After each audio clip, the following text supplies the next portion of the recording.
বিশ্বের নানা প্রান্তে প্রচলিত আছে অদ্ভুত সব রীতি প্রথা। এসবের মধ্যে কিছু আমাদের কাছে যেমন বিস্ময়কর, তেমনি কিছু রীতি বিপজ্জনকও বটে। আজকের গল্পটি এমনই একটি প্রথা নিয়ে, যা পালন করা হয় ভারতের তামিলনাড়ুতে। আর তা হচ্ছে মাথায় নারিকেল ভাঙার প্রথা। তামিলনাড়ুর মহাদানাপুরমে প্রতি বর্ষায় পালিত হয় আদি পেরুক্ক উৎসব। প্রকৃতির প্রতি শ্রদ্ধা জানাতে এবং দেবতার কৃপা লাভের আশায় ভক্তরা সমবেত হন এই উৎসবে।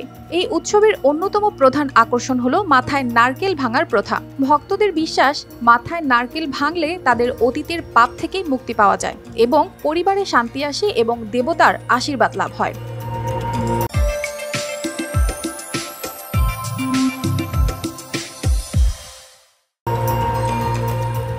প্রতি বছর হাজার হাজার মানুষ তামিলনাড়ুর মহালক্ষ্মী মন্দিরের বাইরে সারিবদ্ধভাবে দাঁড়ান নারকেল ভাঙার জন্য।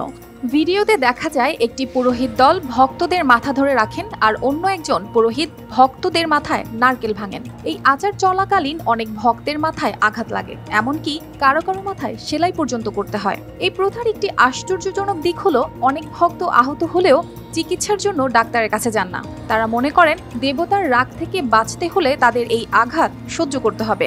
মন্দিরের চত্বরে আঘাতপ্রাপ্তদের প্রাথমিক চিকিৎসার জন্য মোতায়েন থাকে সহায়তাকারী, যারা আঘাতপ্রাপ্ত স্থানে হলুদের গুঁড়া বা বিভূতি নামক পবিত্র ছাই লাগিয়ে দেয়। তবে এই প্রথা নিয়ে বিতর্কও কম নয়।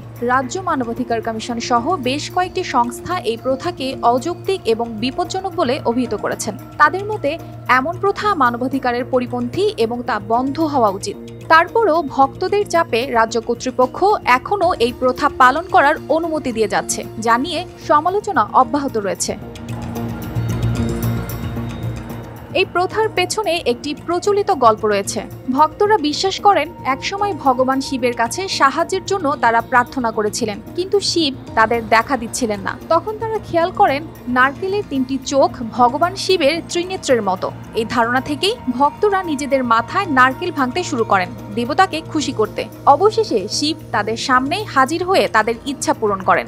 সেই থেকে এই অদ্ভুত প্রথা প্রজন্ম থেকে প্রজন্মে চলে আসছে।